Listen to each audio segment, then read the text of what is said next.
Muy buenas tardes.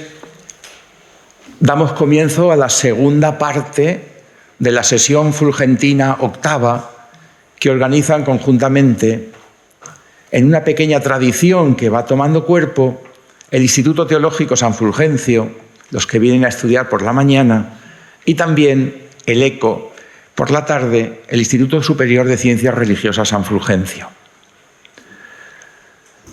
Las sesiones fulgentinas tienen como vocación ocuparse de un tema transversal a los estudios teológicos. La fragmentación del saber también ha afectado a la teología. La teología era una ciencia unitaria, pero hoy la teología es una ciencia, como todas, fragmentada. Y necesitamos encontrar polos transversales que de modo profundo toquen a todos los alumnos, con más experiencia o con menos, con más recorrido en el itinerario teológico o con menos, y desde todas las áreas de conocimiento. Yo les invito que para empezar pidamos la ayuda de lo alto, nos pongamos en pie y que hagamos una oración. Como el tema de hoy es la llamada a la santidad, si ustedes conocen a alguien que le quepa mejor el traje de la santidad que la Virgen María, invocamos a ese alguien. Pero la santa entre los santos,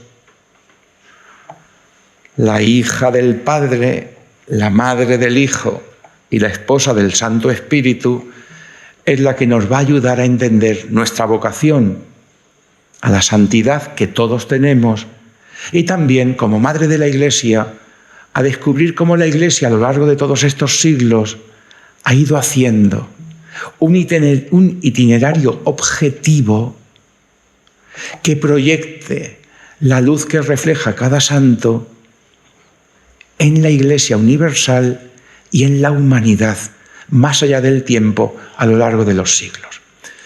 Invocamos a la Virgen María, sede de la sabiduría, y la invocamos con las palabras que tenemos en nuestro corazón y que seguramente nuestras madres nos enseñaron.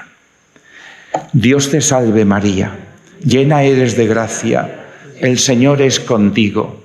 Bendita tú eres entre todas las mujeres, bendito es el fruto de tu vientre Jesús. Santa María, Madre de Dios, ruega por nosotros pecadores, ahora y en la hora de nuestra muerte. Amén. Gloria al Padre y al Hijo y al Espíritu Santo.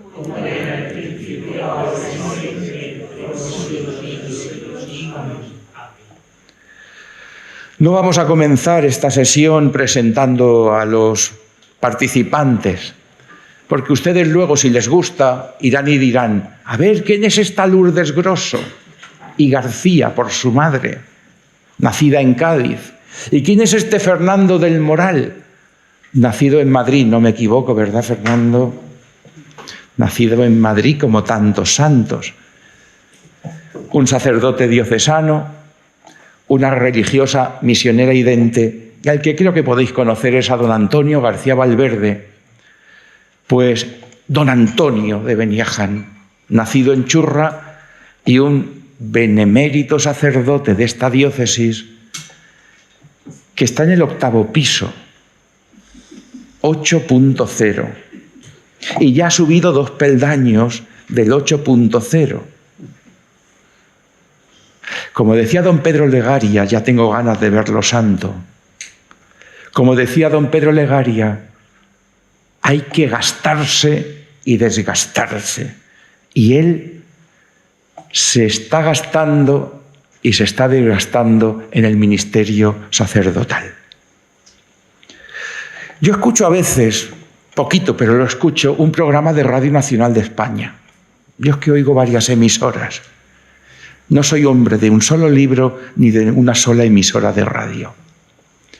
Y hay un programa, ya tiene mucho tiempo, décadas, se llama No es un día cualquiera. Cuando lo retomó Pepa Fernández, era Magín, el conductor anterior, cuando lo recuperó Pepa Fernández, inventó una sección que me fascina: palabras moribundas. Ella busca una palabra en el uso, en el habla coloquial o profesional de algún rincón de España y dice, hoy es la palabra, una palabra moribunda, y las 4 horas del programa va recibiendo correos electrónicos y luego hace una síntesis. Me he quedado en el año de la misericordia con ganas de decirle, Pepa, pon como palabra moribunda misericordia. Y me he quedado con ganas de decirle alguna vez por correo electrónico, Pepa, palabra santidad. La palabra santidad estuvo exaltada y era un eje, una columna vertebral que ilustraba todos los tratados ascéticos y místicos hasta el Concilio Vaticano II. Y llega el Concilio Vaticano II y en la Constitución dogmática Lumen Gentium recibe una intuición que había sido particular en algunos grupos y en algunas corrientes de espiritualidad hasta entonces, y define y clarifica que la llamada a la santidad no es de unos pocos. Nos hacen reinterpretar la famosa escena de Jesús con el joven rico. Si quieres ser perfecto, ahí están los religiosos, ahí están los consagrados y consagradas, ahí están los sacerdotes y los seminaristas. Llega el concilio y dice que todos estamos llamados a la santidad y parece que nos da vergüenza hablar de santidad. A mí me llegaron a decir en una ocasión un maestro espiritual, la santidad es la humanidad. No estás lejos del reino si dices eso, porque el santo, el perfecto, el Hijo de Dios es el plenamente hombre y es el plenamente Dios, pero la santidad es otra cosa. Haceos esa pregunta esta tarde y a las 9 nos llevamos a casa la respuesta. Hacemos la pregunta conceptual, haced por favor la pregunta existencial. ¿Estoy yo llamado a la santidad? ¿Y cómo tengo que ser santo? ¿Cómo tengo que ser santo? Como dice Ignacio en los ejercicios. Si ya tengo estado, ¿cómo tengo que ser santo en el estado que ya tengo? Estoy casado, soy sacerdote, estoy consagrado. ¿Cómo tengo que ser santo? Y si no tengo estado, cualquier estado es camino de santidad. Aprendamos, dejémonos interpelar y celebremos los santos de esta diócesis, empezará don Antonio, que tenemos un calendario propio, recién publicado en su 2ª edición, ampliado y mejorado del que teníamos propio antes. Hagámonos la pregunta, ¿qué es la santidad? ¿Por qué se nos llama a todos a ser santos? Pero no da vergüenza. ¿Es que ser santo es ser perfecto? Pues un poco sí, pero del todo no. Es ser en Cristo. Y luego la gran pregunta, ¿por qué unos santos están en los altares y otros?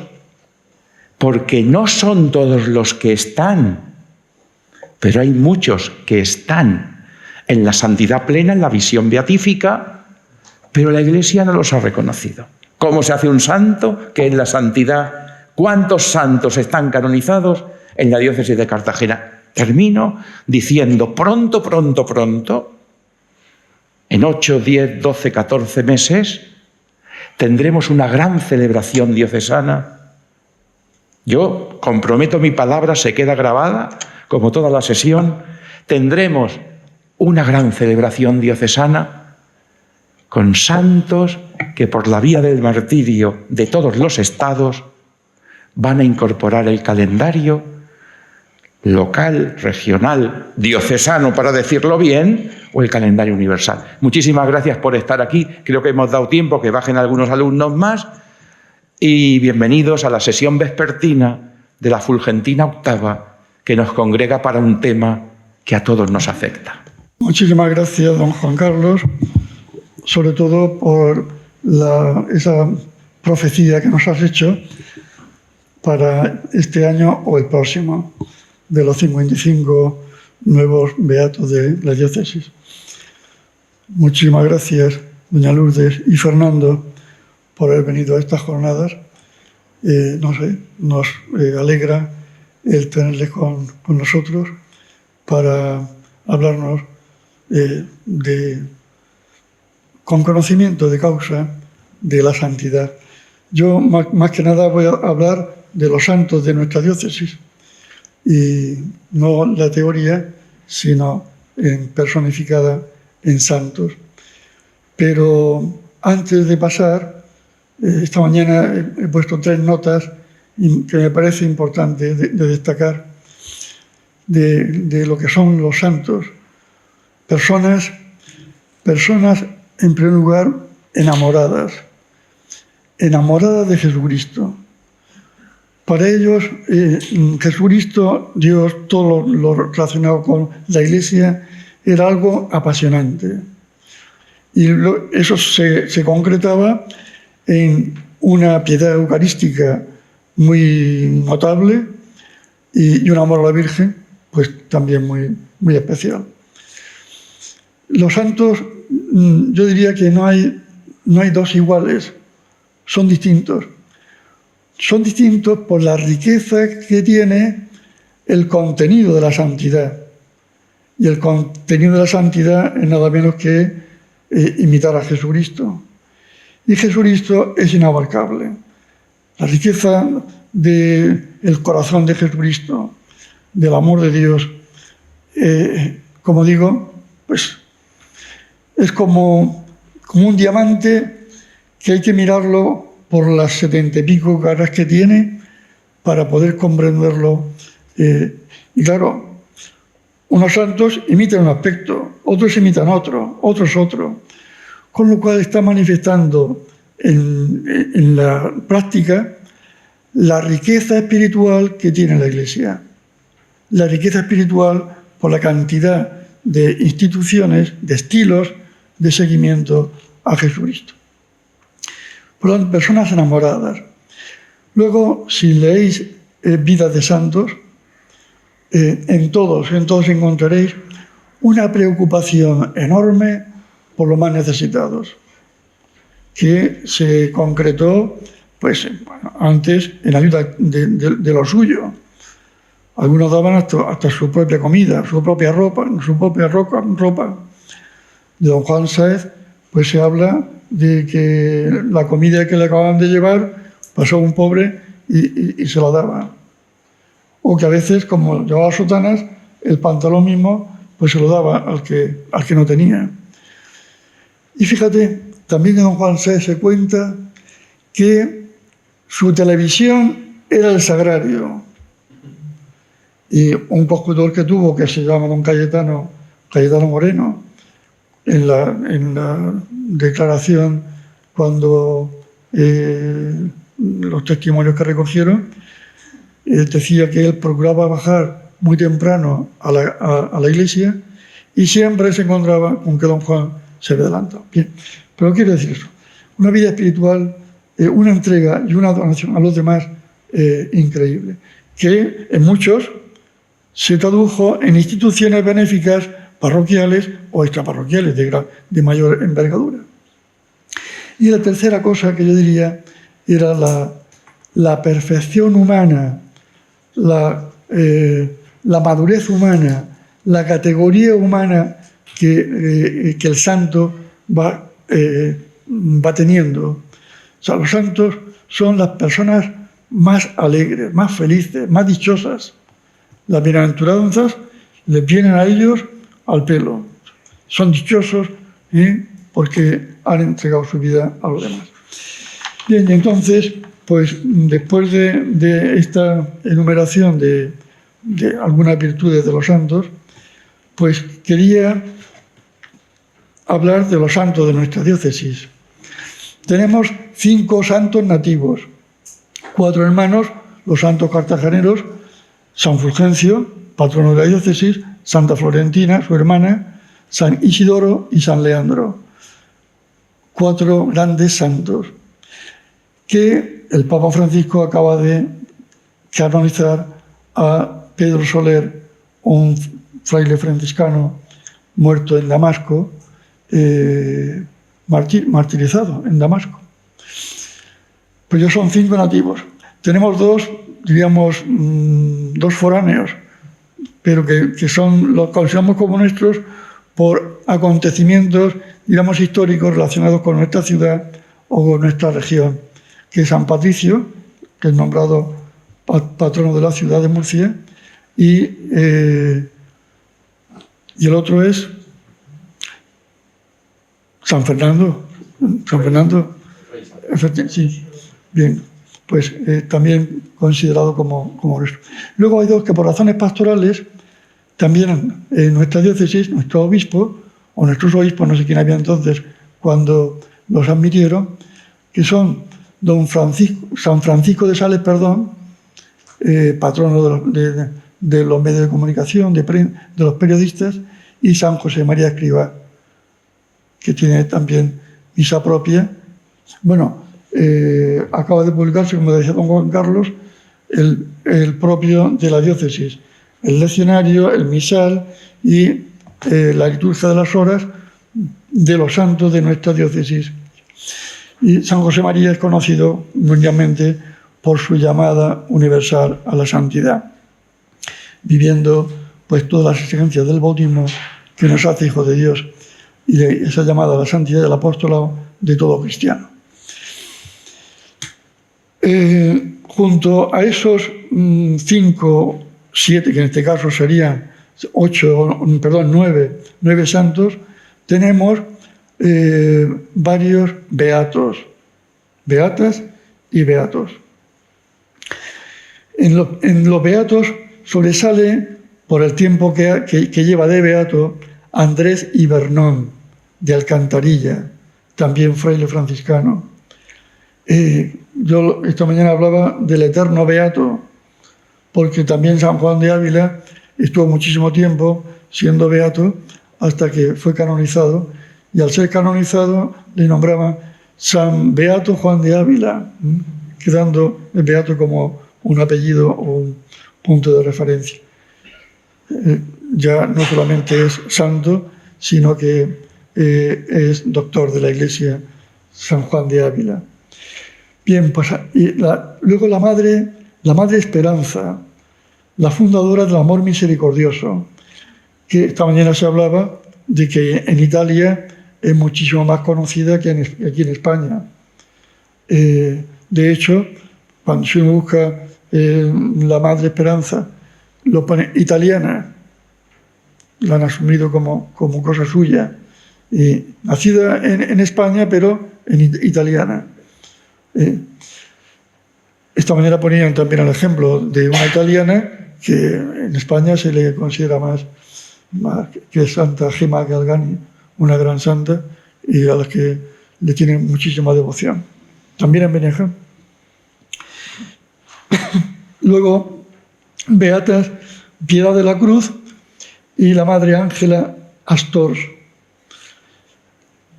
Está en el malecón, en el convento, y su cuerpo está incorrupto y está siendo muy visitada, y con las publicaciones que hacen con gran frecuencia de la hoja informativa, pues tiene muchísimos favores y muchísimos donativos, con lo cual hay señal de que mucha gente le reza. Y por último están los beatos Fortunato Arias y José María Cánovas, así lo enuncia el propio de la diócesis, los ponen los dos como titulares, Fortunato Arias y José María Cánovas.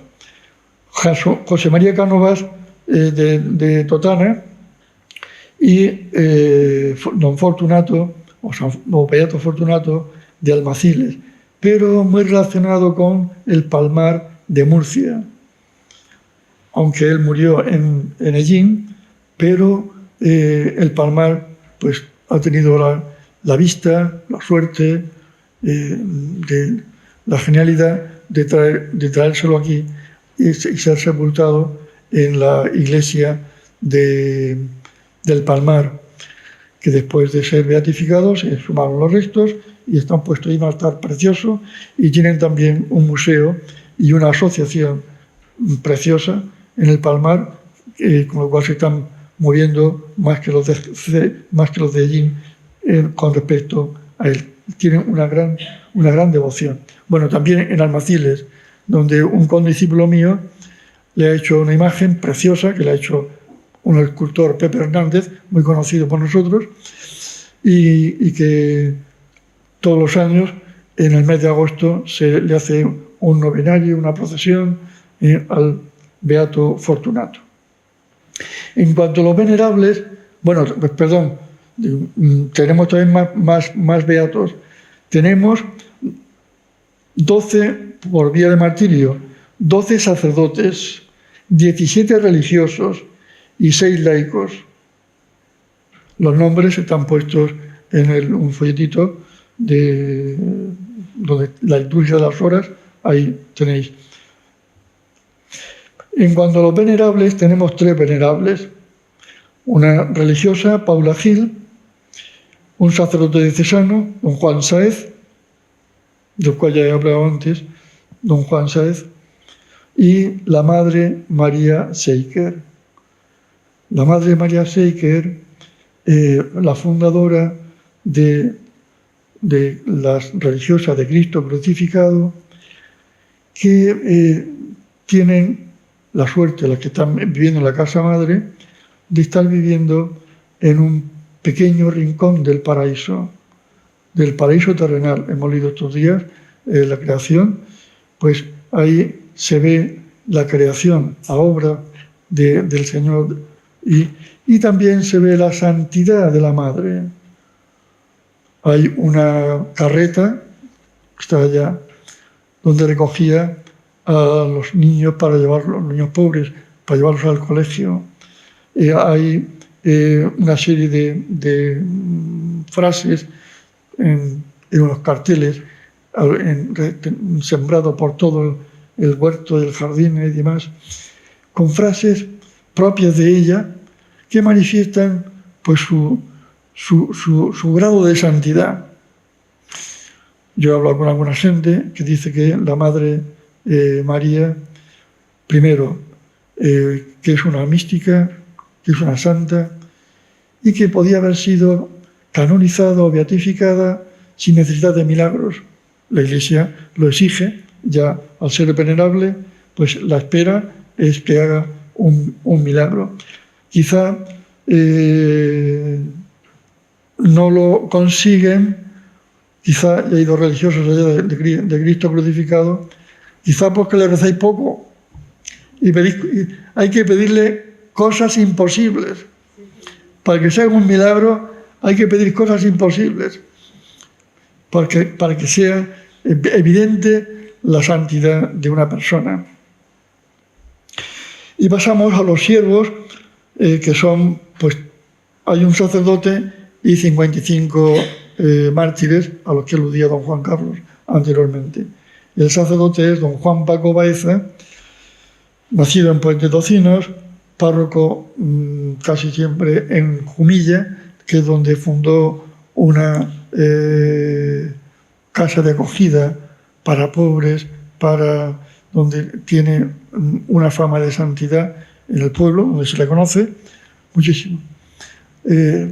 Cuentan que dormía en un banco de la iglesia, y alguien, don Francisco Candel Crespo, cuenta que se le apareció un día el diablo, y don Juan Paco Baeza es un señor muy serio, un poco atractivo, y el diablo, en cuanto vio a don Juan, salió corriendo, salió huyendo.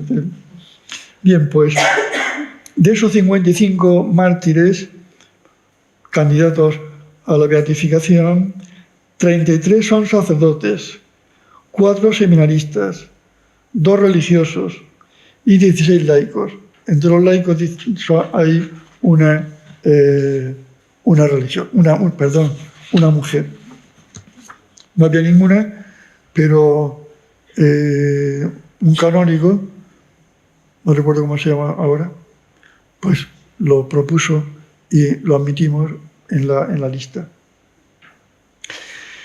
Pues solamente decir que esperamos que la profecía de don Juan Carlos pues se cumpla y que en este año tengamos una gran fiesta por la beatificación de los 55 mártires. Muchas gracias.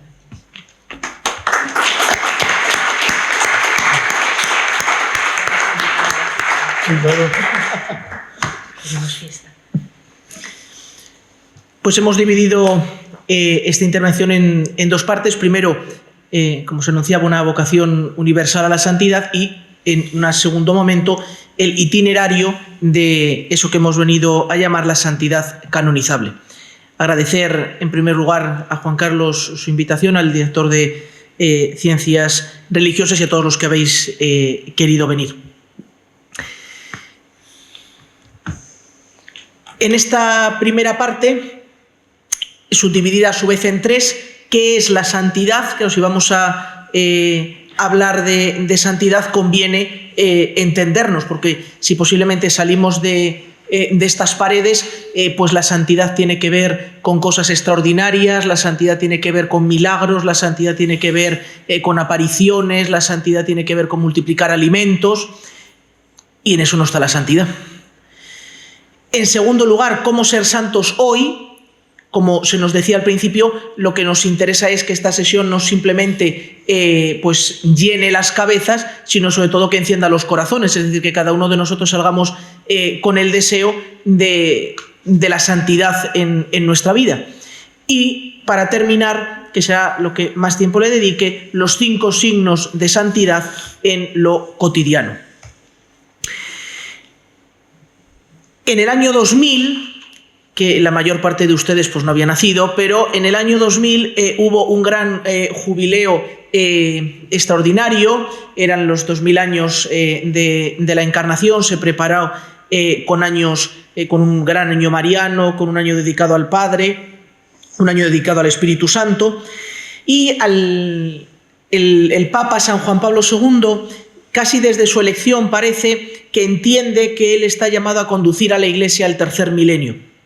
La imagen, si no la recuerdan, es digna de ver cuando se abre la Puerta Santa en aquella memorable noche del 24 de diciembre del 99. Papa, es memorable por dos cosas, primero por el acontecimiento que es y luego por la capa pluvial que le pusieron, que era para haberle quemado al que lo hizo, pero era una capa pluvial con todo tipo de colores, morados, rosas, etcétera, que la gente más estaba pendiente de eso que de lo que el Papa decía.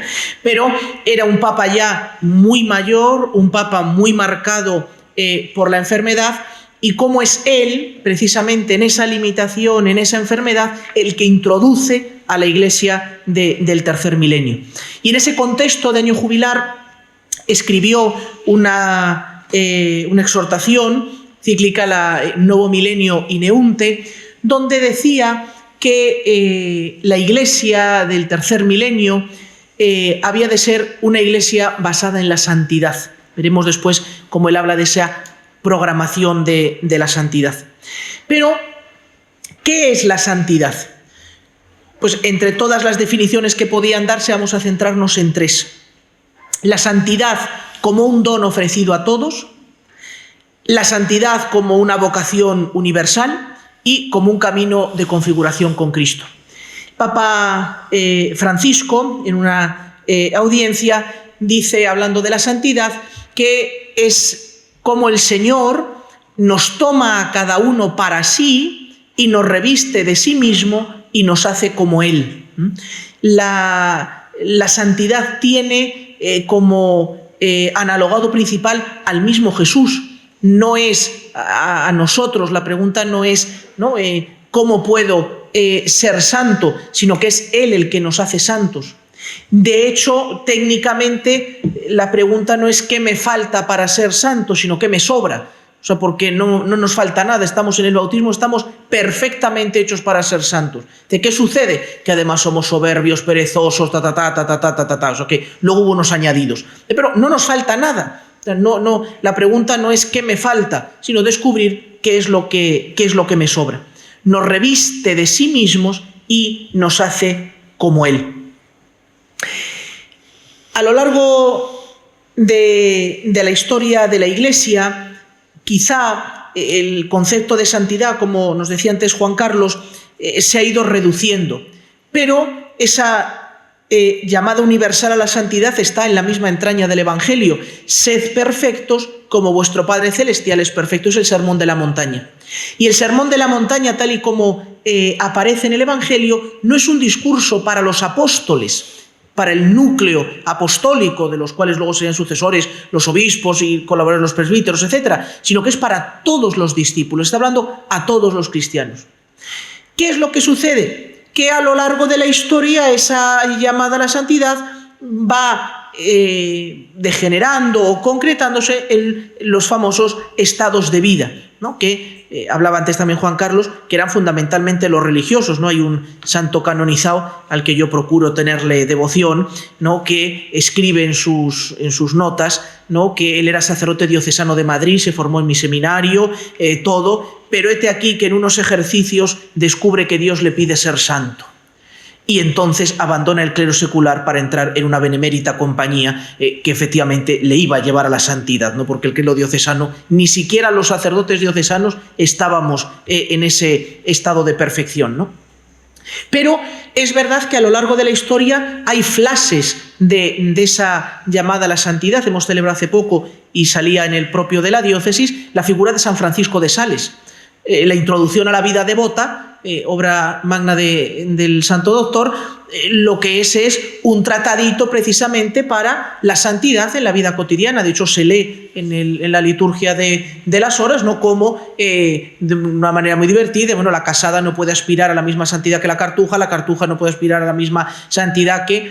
Y de hecho, la orden de la visitación, San Francisco de Sales la concibe en un primer momento, junto a Santa Juana de Chantal, como una asociación de mujeres que en medio del mundo busquen la santidad. Luego se convirtió en una de las órdenes de mayor clausura papal estricta. Pero en su origen, ¿no? El mismo, me parece que he identificado bien, tenemos aquí una hija de la caridad de San Vicente, el proyecto de San Vicente con la Viuda de Gras, con Santa Luisa de Marillac, no es la fundación de una congregación religiosa, que de hecho no son ustedes, sino una realidad laical, pero pues el derecho canónico vigente y Trento, etcétera, obliga a meter por unos cauces, ¿no?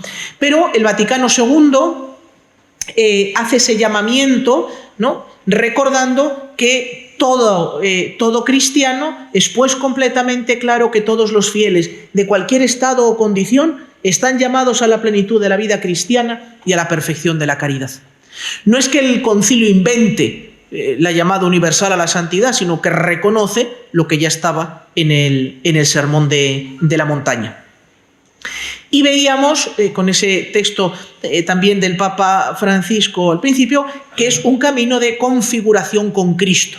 Aquí sería muy interesante, ¿no? Hacer todo un excursus de cómo se ha ido también entendiendo, ¿no? Desde aquella imitatio Christi, la imitación de Cristo, el famoso Kempis, después el seguimiento de Cristo. El siglo XX se habla fundamentalmente de la configuración con Cristo, ¿no? Mientras que la imitación podía ser algo externo, el seguimiento como algo lejano, la configuración precisamente nos inserta en ese misterio. La santidad, nos dice el Papa Francisco, la plenitud de la vida cristiana no consiste en realizar empresas extraordinarias, sino en unirse a Cristo, en vivir sus misterios, en hacer nuestras sus actitudes, sus pensamientos, sus comportamientos. Este es el programa de la santidad. El vivir como Cristo, el pensar como Cristo, el amar como Cristo. Así la santidad del pueblo de Dios producirá abundantes frutos, como brillantemente lo demuestra la historia de la Iglesia con la vida de tantos santos. Hablamos esta mañana, ¿no? La necesidad en la historia de la Iglesia que los santos efectivamente no sean simplemente una guinda de pastel que, bueno, pues en los distintos momentos, ¿no? Van apareciendo, sino cómo los santos construyen la historia. En la Jornada Mundial de la Juventud del año 2005, presidida por el Papa Benedicto tras la muerte en abril de Juan Pablo II en aquel campo Marienfeld de Alemania, El Papa nos decía que el siglo XX había sido el siglo de las grandes revoluciones y de los grandes totalitarismos, de hombres que pensaban que ellos iban a cambiar el mundo. Nos decía Benedicto XVI, los auténticos revolucionarios son los santos son los que verdaderamente han cambiado la historia del mundo, pero no al modo del mundo, sino al modo del Evangelio. Juan Pablo II nos habla de programar la santidad. Claro, una santidad que, como acabamos de escuchar, no tiene que ver con lo extraordinario. Recogemos aquí dos textos, un santo que aparecía en el propio de la diócesis como memoria y de un posible, esperemos pronto, siervo de Dios.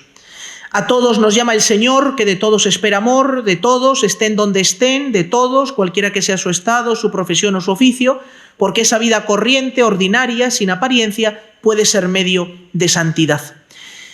Sería muy interesante, y algún estudio hay, no sé cómo el concilio, efectivamente está preanunciado en muchos autores, San José María, amigo de San Pedro Poveda, con toda la revolución que San Pedro Poveda en el campo académico tiene, y de otros que efectivamente ya presentan esa llamada a la santidad.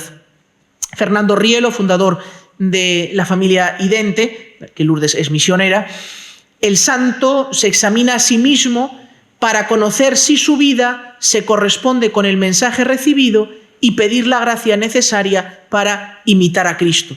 No se trata solo de salvarse a sí mismo, la santidad nos exige también santificar a los demás.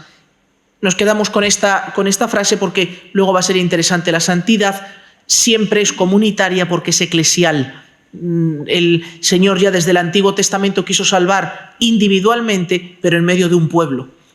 El nuevo pueblo de Israel es la Iglesia, y como la santidad no se puede concebir como una realidad intimista entre Dios y yo, sino que la santidad siempre, porque con la definición clásica el amor es difusivo por sí mismo, la santidad es difusiva. Y ahora presentamos lo que es un poquito original de esta presentación. El Papa Francisco, en la Gaudete et Exsultate, señala peligros que acechan a la sociedad contemporánea y presenta como una especie de antídoto, una especie de terapia a esas situaciones. Entonces nosotros lo que hemos hecho ha sido detectar el mal que queremos combatir siguiendo esas indicaciones del Papa Francisco.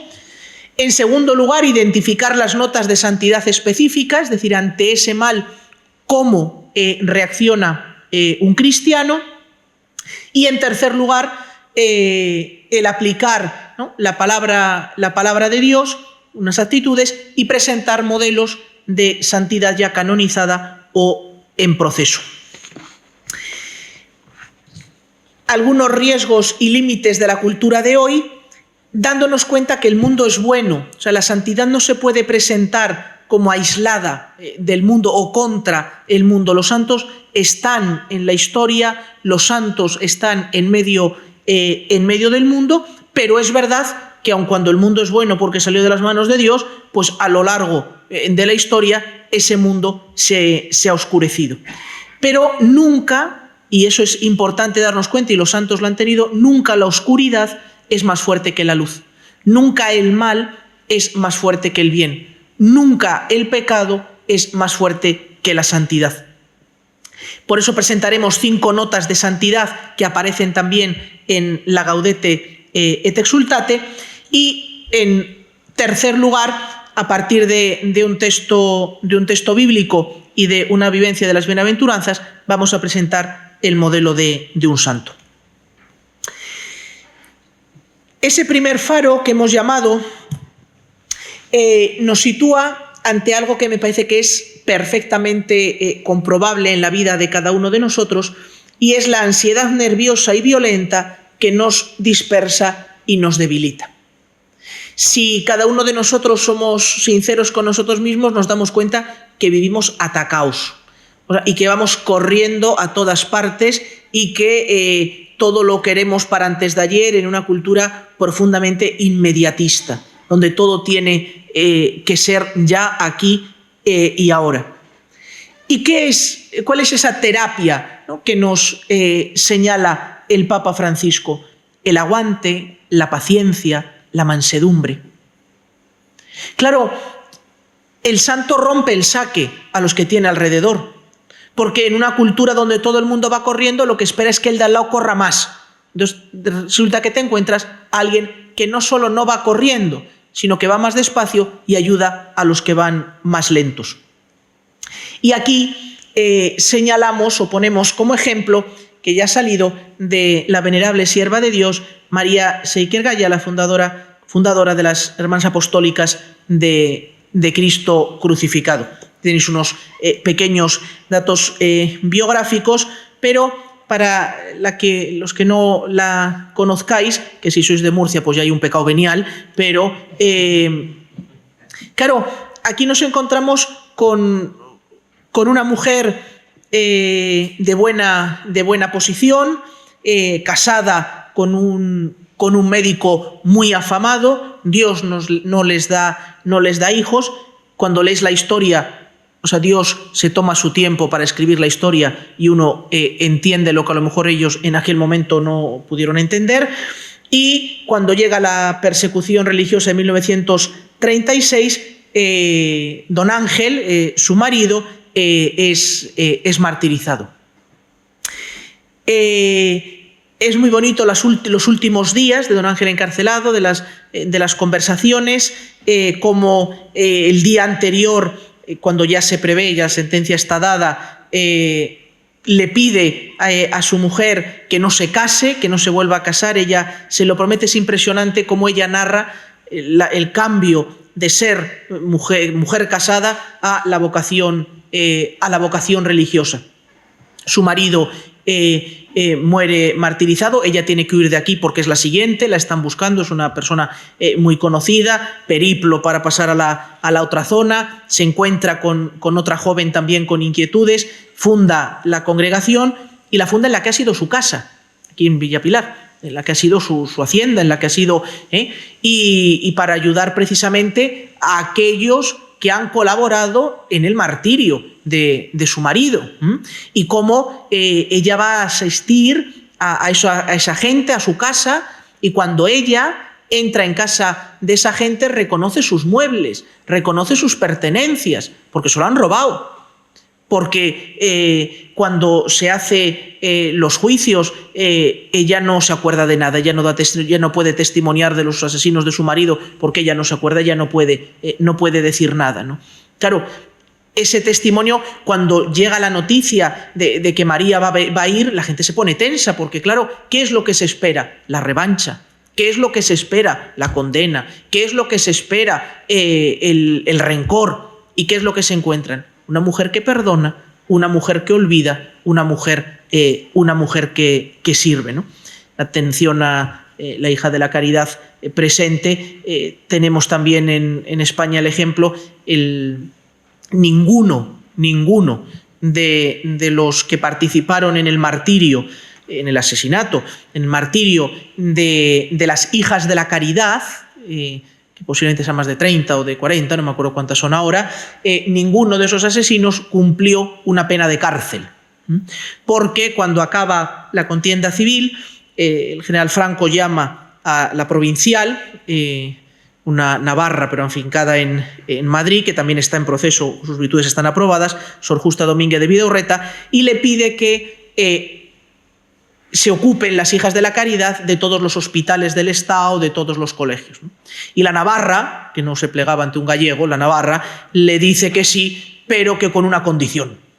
Yo no sé si el general Franco estaba acostumbrado a que alguien le pusiera condiciones, pero se quedó bastante planchado y entonces le atendió, sí, diga usted, de que todos los que han participado en el martirio de una hija de la caridad sean inmediatamente puestos en libertad y sin cargos. Porque nosotras entendemos que nuestra vocación es de servicio a los pobres. San Vicente hablaba que eran los amos, las hijas de la que estaban al servicio de ellos. Por tanto, han hecho con nosotras lo que querían y eso no es imputable. Y efectivamente, por decreto, salen todos y ninguno tuvo pena de cárcel, ¿no? Claro, eso habla de una santidad muy grande, porque lo que es humano y lo que es propio es el rencor, es la revancha, etc. Pero aquí tienen ustedes un ejemplo muy claro en Madre María Seiker. Segundo lugar, el diagnóstico, la negatividad y la tristeza.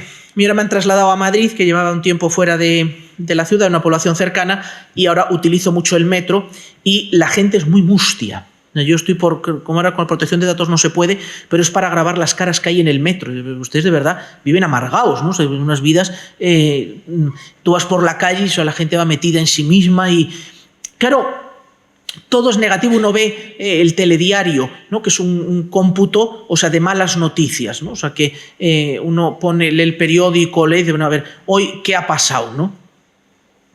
¿Cuál es la terapia? Pues claramente habla el Papa de la alegría y del sentido del humor. Es llamativo porque el Papa, en distintos encuentros con sacerdotes, con vida consagrada, con movimientos laicales, etc., habla con mucha frecuencia del sentido del humor, ¿no? Que es una característica que ha marcado a muchos santos. Aquí señalamos al beato Manuel Lozano Garrido Lolo, ese periodista laico que durante más de 25 años estuvo en una silla de ruedas, es el primer beato en silla de ruedas, y ciego sus últimos 9 años, ¿no? Porque no pensemos que la alegría es que todo va fenomenal y estupendo, etc. No. O sea, la alegría del Evangelio no es una alegría andaluza, con gran cariño a los andaluces, sino que hunde sus raíces en el saberme hijo de Dios, ¿no? La imagen que hemos señalado, que es muy característica, nos sitúa al beato Lolo, o sea, con el cuerpo, las manos las tiene totalmente deformadas, pero es impresionante la sonrisa. O sea, cómo sonríe, ¿no? En un beato italiano, Puglisi, un sacerdote mártir de la mafia, es muy bonito porque le martirizan el día de su cumpleaños por detrás. Entonces él nota la presencia del asesino, le ponen la pistola por detrás y el asesino fue luego testigo en el proceso de canonización, ¿no? Y entonces con una sonrisa le dijo: os estaba esperando. Entonces le pegan un tiro, pero fue muy llamativo y en la prensa se comentó porque el rictus que quedó en ese beato fue el de la sonrisa, ¿no? Entonces, cuando la gente iba al velatorio, etcétera, aparecía sonriendo, ¿no? Frente al drama de la mafia, él había luchado por sacar a los chicos de la mafia, etcétera. La respuesta es la de la sonrisa. Incluso quiso el Señor que permaneciera en el cadáver de este beato la sonrisa como la respuesta de Dios ante ese mal. El tercer faro, ¿no? El diagnóstico, ¿no? La cedia cómoda, consumista, egoísta. Bueno, no hay que mirar fuera, o sea, no hay que hacer una condena que los jóvenes hoy son más egoístas, más... No, cada uno de nosotros. O sea, que esto nos ha afectado a cada uno, esa sociedad del bienestar, esa sociedad de la comodidad, esa a veces falta de entusiasmo, o sea, el hacer las cosas con monotonía, lo que el Papa también dice, ¿no? Siempre se ha hecho así. ¿Y cuál es la terapia? La audacia y el fervor en el apostolado y la evangelización. Y hemos puesto como santo de cabecera a San Juan Pablo II, que esta mañana nos reíamos por una cuestión generacional. Claro, para algunos de los aquí presentes, San Juan Pablo II será como para mí San Pío X. O sea que efectivamente pues es un santo muy grande, pero pues ya está. O sea que lo habéis visto en cuadros, lo habéis visto en imágenes, pero esta criatura me da la razón. O sea, no recuerdo verlo en una imagen de televisión o, por supuesto, el haber estado con él. Cuando decían del propio de la diócesis, yo le tengo muchísimo cariño a la Beata Piedad de la Cruz, porque en su beatificación yo pude acolitar con San Juan Pablo II. No por ella, sino porque se beatificaba también a la fundadora de mi colegio y eran las dos españolas. Y entonces yo no la conocía de nada, la conocía allí a la Madre Piedad, pero su recuerdo siempre está que gracias, entre comillas, a ella acolité con San Juan Pablo II. Pero ¿quién es San Juan Pablo II? O sea, alguien que humanamente tenía todos los cromos de la desgracia. O sea, huérfano de madre, huérfano de padre, se muere su hermano, le persiguen los nazis, le persiguen los comunistas, le eligen papa en un momento no fácil de la historia de la Iglesia, pero no se cierra en las dificultades hasta el punto, aquel famoso 13 de mayo del año 81, con el atentado en la plaza de San Pedro, ¿no? Es alguien que está en continua superación y un papa marcado por su devoción a la Virgen. Parece que no está del todo alejado que precisamente quien está muy cerca de la Virgen se convierte necesariamente en un apóstol entusiasta, porque es la vivencia de la visitación de María que llena con el Verbo en sus entrañas, sale corriendo a visitar a su prima Santa Isabel. No es que no le guste, sino que se tenía que marchar, yo le había avisado.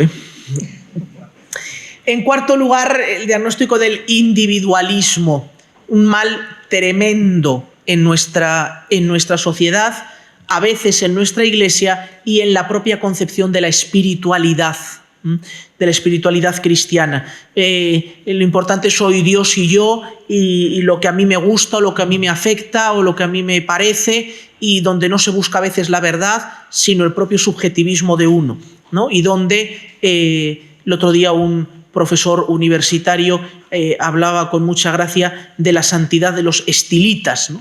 Los estilitas eran unos señores de los primeros siglos que vivían en una columna, ¿no? En lo alto de una columna, lo cual genera muchas preguntas, pero vivían en lo alto de una columna, ¿no? Y hoy también puede haber muchos santos estilitas que desde la columna de la propia seguridad, de la propia concepción de yo soy el que doy criterio, yo soy el que doy criterio al Papa de Roma, al obispo, al profesor o a quien sea, ¿no? Esa santidad, primero, no es santidad, pero no sirve para nada. ¿Cuál es la terapia? Precisamente la fraternidad. Comunidad, porque nos santificamos juntos, no aisladamente, ¿no? La necesidad de ser iglesia. En la Jornada Mundial de la Juventud del 2011, el Papa Benedicto XVI nos decía en Madrid cómo la fe se tiene que vivir en comunidad. Hemos puesto como referente a Santa Teresita de Lisieux, ¿no? Quizá por varias cosas. Primero, ¿no? por la vivencia de su santidad en la vida consagrada, en un monasterio. Para ella la vida comunitaria no fue fácil, ¿no? Estaban ya dentro tres hermanas, luego 2 hermanas, entra ella, luego la cuarta, 4 hermanas juntas. Claro, las hermanas, Teresita era la princesa de la casa, entonces pensaban que cuando entrara ella, pues le iba a hacer todo tipo tal, y Teresita pues no las hace mucho caso, ¿no? Hasta el punto de que algunas se resiente un poco porque a ellas, que son sus hermanas de sangre, no les hacen caso, pero sin embargo hay a una pues que sí, que la busca y que se sienta siempre al lado y que le hace todo tipo de carantoñas y tal, ¿no? Y las otras tienen envidia, incluso en el caso de una de ellas, piensa que eso no está bien porque es un poco amistad particular y tal y cual, ¿no? Claro, cuando muere Teresita y cogemos Historia de un alma, pues nos encontramos esos textos preciosos en los que, hablando de esa hermana que supuestamente era la privilegiada, no la soporto, no hay quien la aguante porque tal, pero Jesús, yo pensaré que eres tú. Y la buscaré porque te buscaré, y me sentaré a su lado porque me sentaré al lado del tuyo. Y precisamente Santa Teresita es capaz de darse cuenta no de las deficiencias inmediatas, sino de profundizar más allá. Y luego además, bueno, sus padres ya están canonizados en el año 2015 y ahora ya está en la fase romana la causa de canonización de una de sus hermanas, Hermana María Francisca de San Francisco de Sales, que es la única que no era carmelita y que era hermana de la Visitación. Y en tercer lugar, el diagnóstico que hablábamos esta mañana, o sea, cómo posiblemente sea el más grave, porque es transversal a todo y porque es el más difícil a veces de detectar, que son tantas formas de falsa espiritualidad sin encuentro con Dios que reinan en el mercado religioso actual. La terapia es la oración unida a la palabra de Dios y a la Eucaristía. Claro, yo de vez en cuando me gusta ir a alguna librería, al Corte Inglés o a otras librerías y detenerme en el stand de espiritualidad. Bueno, o sea, eso casi roza la pornografía, vamos, porque lo que se entiende por espiritualidad, una gran publicaciones orientales, pero la gente reclama, o sea, que el índice de ventas de libros de espiritualidad no es pequeño, pero ¿de qué espiritualidad estamos hablando, ¿no? A veces no tanto con jóvenes de nuestros ambientes de parroquia, pero a veces te puedes encontrar con gente que yo es que cuando me levanto lo primero que hago es 1 hora de meditación. Dices, uy, tengo aquí una Carmelita Seglar, qué maravilla. No. O sea, no es lo que nosotros estamos entendiendo por meditación. O sea, que esa misma palabra no conlleva, ¿no? Y el ejemplo, pues una santa local, la beata Madre Esperanza, que pone el centro de su existencia en ese amor misericordioso. Como nota histórica curiosa, la primera visita de San Juan Pablo II, cuando el atentado de 1981, es al santuario de Colevalenza a dar gracias por haber salvado la vida. Hay un encuentro, la foto es muy conocida, Juan Pablo II dando un beso a Madre Esperanza en la cabeza, donde le dice gracias. Como los santos tienen sus secretos, pues no sabemos por qué el Papa tenía que dar gracias a aquella monja. Se intuye, pero no tenemos el dato concretísimo, ¿no? Una mujer que quiere llevar a los hombres a Dios. ¿Cómo lo hace? Presentando el misterio de la cruz, que no es el misterio de un Dios que te dice, mira dónde estoy por ti, sino mira lo mucho que te quiero. La devoción al amor misericordioso es una actualización de la devoción al Sagrado Corazón de Jesús, ¿no? De hecho, en España, ahora ya sí, pero la entrada de la devoción a la Divina Misericordia de Polonia es muy tardía. Pues teníamos la devoción al Sagrado Corazón, al amor misericordioso, pues ya no servía, ¿no? O sea, que era... ¿Por qué? Porque efectivamente Madre Esperanza, con la difusión de su obra, nos pone delante de ese misterio, ¿no? Hemos señalado una frase redonda: solo la oración despertará en nosotros los sentimientos de amor y gratitud. No amará a Jesús quien no le conoce y no lo conocerá quien no rece, ¿no? Mucha gente iba a visitarla al santuario de Colevalenza y en una ocasión le preguntaron cómo era posible que ella pues soportara, ¿no?, toda esa carga de problemas, porque la gente iba con sus problemas y tal. Entonces parece ser que ella se reservaba un rato a la última hora del día delante de ese Cristo del amor misericordioso en aquella capilla, ¿no?, donde ella relataba al Señor, le iba contando todo lo que le habían contado durante el día, ¿no? Y al terminar decía: ahora ya lo sabes, Jesús, así que es tu problema, no el mío. Dame la bendición que yo me voy a dormir. Con esa confianza de quien pone todo en las manos de Dios, sabiendo que es el que todo lo puede socorrer. Y damos paso a la segunda. Después de esta preciosa presentación de esta vocación universal a la santidad, uno se pregunta, bueno, y primero, pues yo quiero ser santo, ¿no? Pero a mí eso de los altares parece que hay un poco de repelús, ¿no? Yo, santo de la vida cotidiana, de la vida diaria, y ya está. Y ya está, ¿no? Parecería que es más humilde quien nos sube a los altares, porque estamos acostumbrados a que el santo es el que está en la urna, que nos da como una especie de piedad, pero también como algo distante, nada más lejano de la realidad.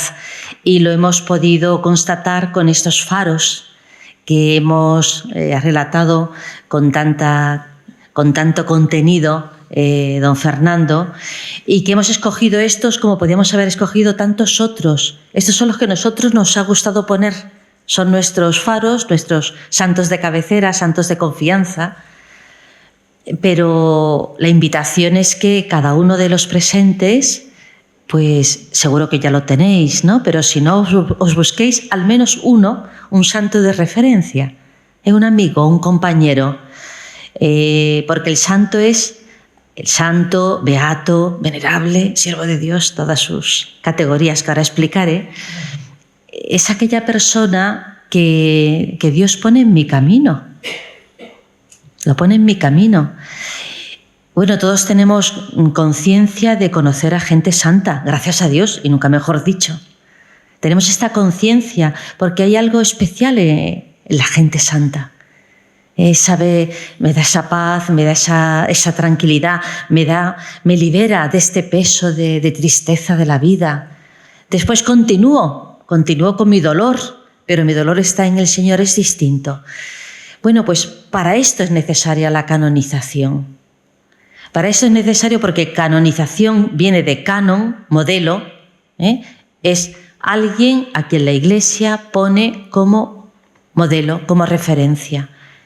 Tantos modelos, entre comillas, tiene hoy la gente, los influencers, ¿no?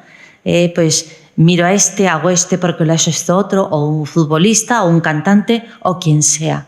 Los cristianos tenemos nuestros modelos. Y es Dios mismo quien a través de la Iglesia nos señala, mira este te va a ayudar, rézale a este te va a indicar el camino por donde puedes seguir, este otro pasó lo mismo que tú, imítale en sus virtudes.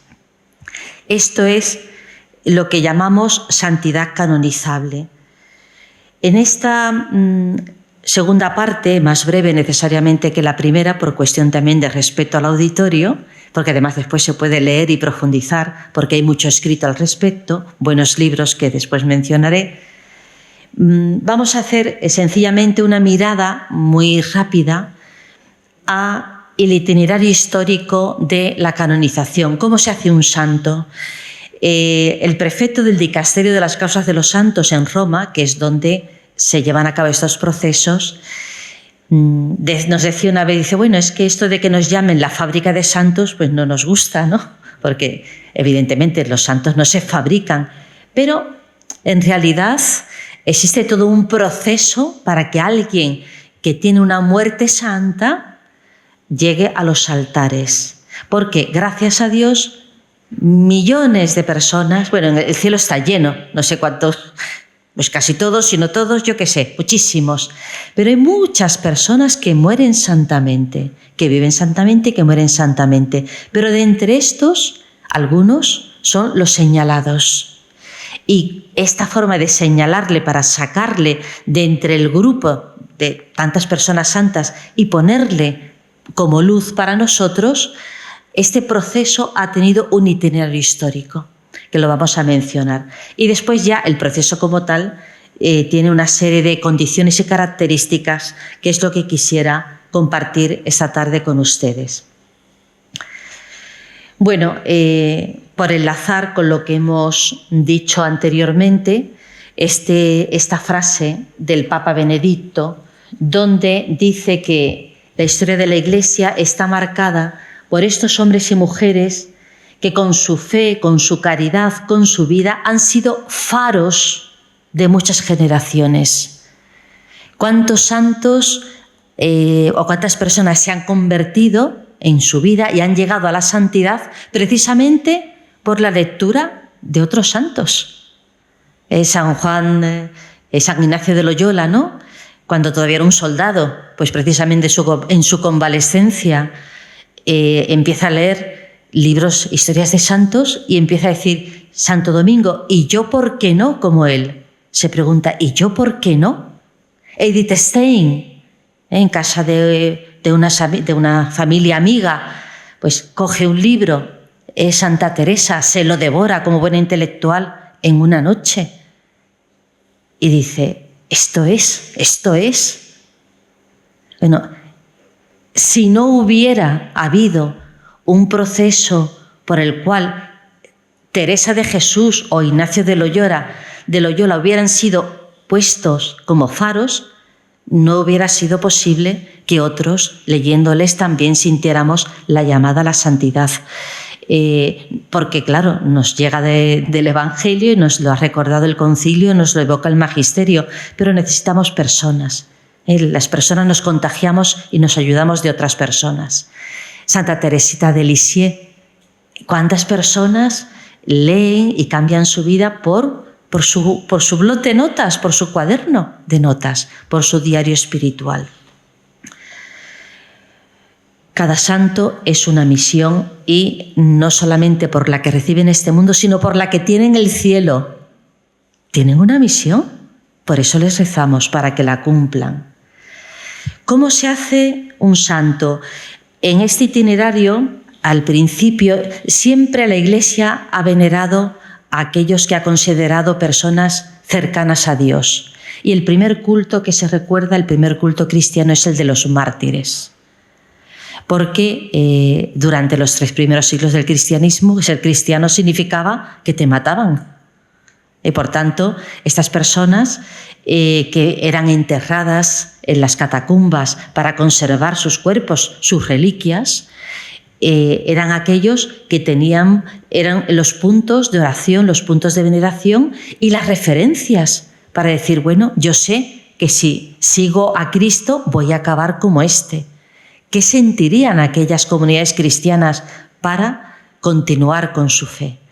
Llega el siglo IV, la paz constantiniana, y si antes por ser cristiano eras perseguido y matado, a partir de Constantino, ser cristiano era ser ciudadano del imperio. Por tanto, eso significa que muchas personas pues, se convierten, entre comillas, a lo que era práctica común de todos. Entonces, claro, hay algunos que dicen, yo necesito vivir con más radicalidad el seguimiento de Cristo. Y este vivir con más radicalidad el seguimiento de Cristo da lugar, por una parte, a la vida consagrada, porque ese es el inicio de la vida consagrada, pero también a que, no habiendo ya las condiciones históricas de precedentes, por la cual si eras cristiano te cortaban la cabeza,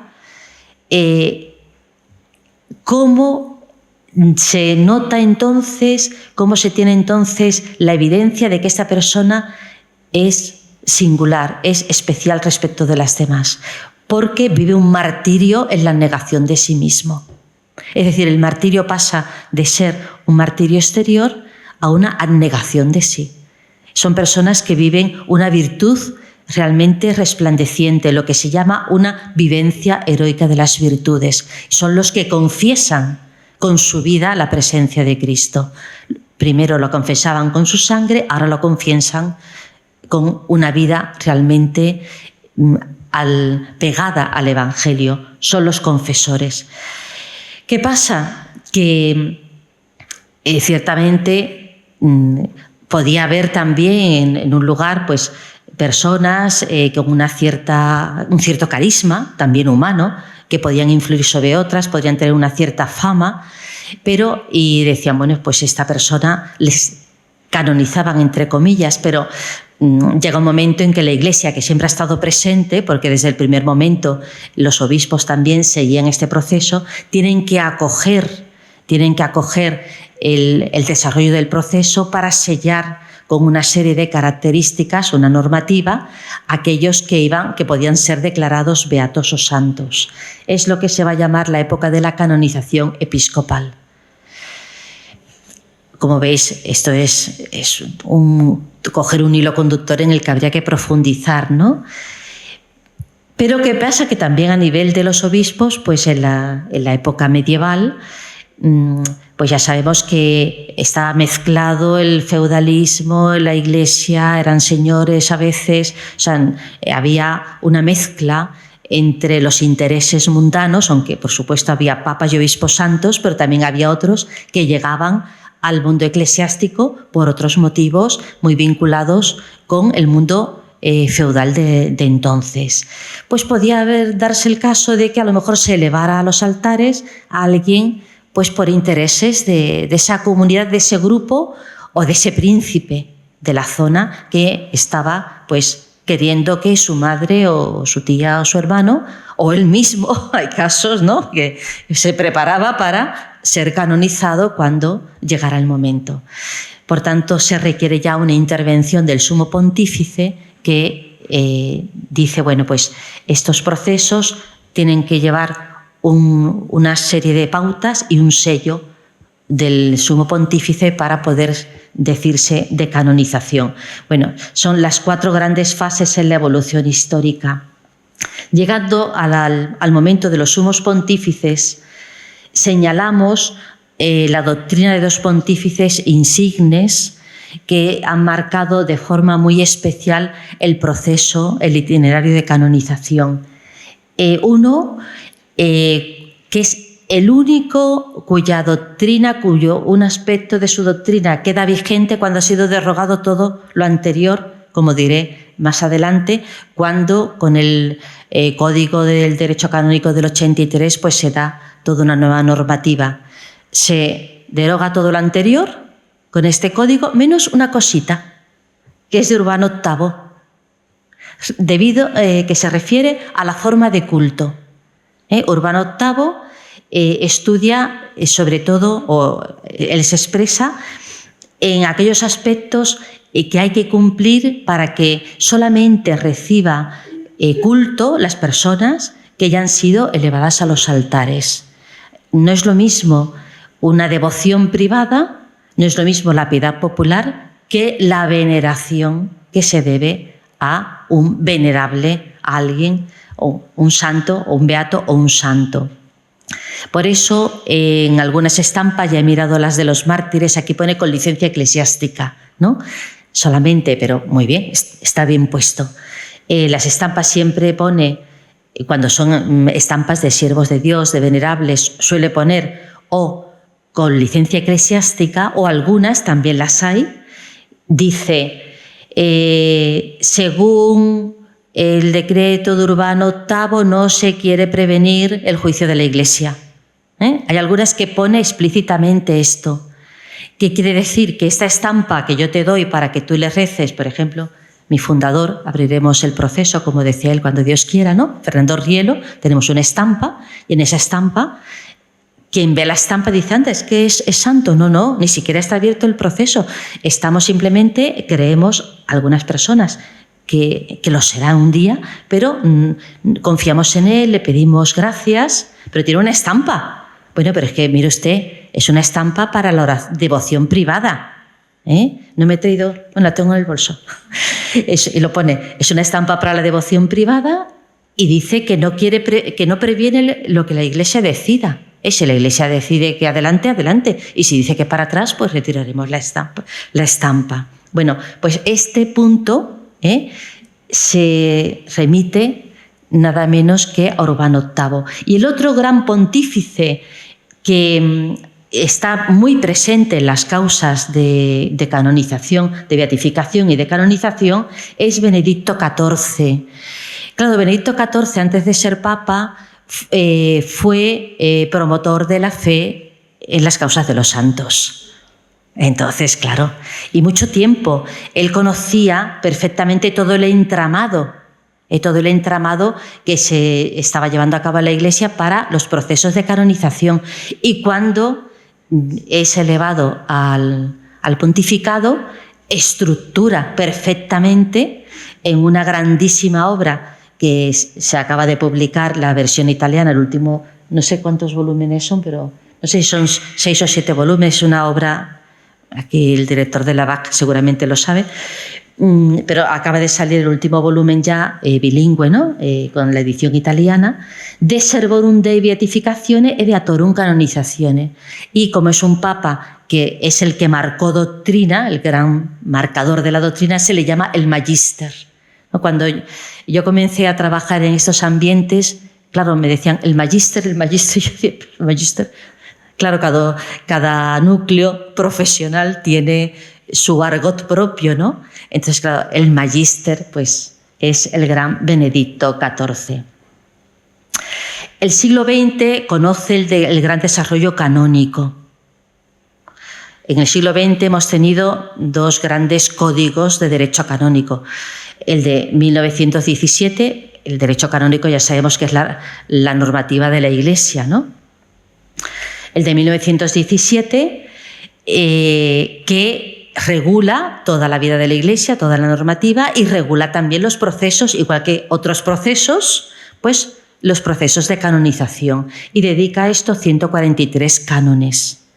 Pero cuando llega la revisión del Código de Derecho Canónico, que es una de las grandes aportaciones del Concilio Vaticano II, el Concilio Vaticano II, nosotros tenemos, pues sabemos que están las 4 constituciones, los decretos, las declaraciones, pero es que a raíz del Concilio Vaticano II, el Gran Concilio de la Comunión Eclesial, pues surgen también una serie de iniciativas importantísimas. Una es, pues, la creación de las conferencias episcopales, como están hoy, del Sínodo de los Obispos, como los sabemos ya que existen, y 2 grandes iniciativas, una teológica y una canónica. Que se haga un único catecismo. Bueno, pero había catecismos, sí, había los catecismos de los sacramentos, la doctrina cristiana, manuales, muchos. Pero el compendio, el vademecum de la fe, pues es el catecismo de la Iglesia Católica y es una de las indicaciones del concilio. Y otro, pues si estamos en el año 1965, que es cuando termina el concilio, pues se nos ha quedado un poco antiguo después de toda esta reflexión teológica, el Código del 17. Hagamos uno nuevo. Y este nuevo se publica en el año 1983. Interesantísimas las novedades. No estamos en clase de Derecho Canónico, no vamos a contarlas, pero muy interesantes. Y para nosotros una gran novedad muy interesante es que se dedica solamente un canon a las causas de los santos, a los procesos de canonización. Y en este canon se remite a la normativa propia. Y la normativa propia va a ser la Divinus Perfectionis Magister, que viene publicada, es una constitución apostólica publicada simultáneamente al Código de Derecho Canónico, donde explica todo el proceso como tiene que ser, y siempre que hay una constitución apostólica, que pues, su nombre apostólico del Papa, ¿no?, del Santo Padre, el dicasterio, la congregación o dicasterio correspondiente hace pues la práctica, una instrucción práctica. Bueno, pues semanas más tarde es publicada la Norme Servanda in Inquisitionibus ad Episcopis Facendis in Causis Santorum, que es la normativa específica, la instrucción para las causas de los santos. Posteriormente, como es una normativa un poquito compleja, ¿no?, y porque tiene muchísimos pasos y es muy importante la fase diocesana, es decir, lo que se hace a nivel local es fundamental porque eso facilita muchísimo el trabajo de Roma, pues los obispos piden que haya una explicación más detallada de la fase diocesana y se publica la Santorum Mater en el año 2007. Y la Santorum Mater es un poco la guía por la que nosotros, pues cuando tenemos que elaborar un proceso, poner en marcha un proceso en cualquiera de las fases, es la guía que miramos a nivel diocesano. Después hay documentación posterior que ha ido publicando el Dicasterio de las Causas de los Santos para temas particulares, concretamente pues sobre la administración de los bienes, porque llevar a cabo una causa cuesta dinero, pues porque hay gente que está trabajando y hay que pagarle, pero ese dinero es solo para eso y el administrador tiene que dar cuenta a la Santa Sede. Hay una normativa muy estricta. El reglamento de la consulta médica, porque cuando hay un milagro, milagros hay de muchos tipos, pero la mayoría suelen ser de temas de salud, porque son muy evidentes, ¿no? Entonces hay una consulta médica que tiene un reglamento preciso donde médicos creyentes y no creyentes son los que estudian ese milagro. Las reliquias, Dios mío, si uno entra en internet te venden reliquias de San Pitipoto, es terrible, ¿no? Como tenemos esta sed de espiritualidad y no la canalizamos bien, buscamos reliquias por todos los sitios. Bueno, hay una normativa muy estricta sobre las reliquias también. En nuestra oficina más de una vez nos llaman por teléfono para preguntarnos cómo obtener las reliquias de tal o de cual, ¿no? Siempre le encaminamos a la postulación, porque es el postulador el que custodia las reliquias donde sea. O el último documento que que ha emanado el dicasterio en el año 2021 son las normas para los postuladores. Un documento interesantísimo porque cualquiera de los presentes que quiera ser postulador de una causa, pues ahí tiene todo su reglamento. Bueno, para el itinerario procesual tiene una serie de pasos que lo hemos puesto aquí en unos puntos muy sencillos, ¿no? Unos preliminares. Primero es la fama de santidad. Para que esta mañana preguntaban, bueno, ¿y cómo se inicia un proceso? O sea, ¿qué es lo que mueve a alguien a decir, vamos a decirle al obispo que queremos iniciar el proceso de Pepita Pérez?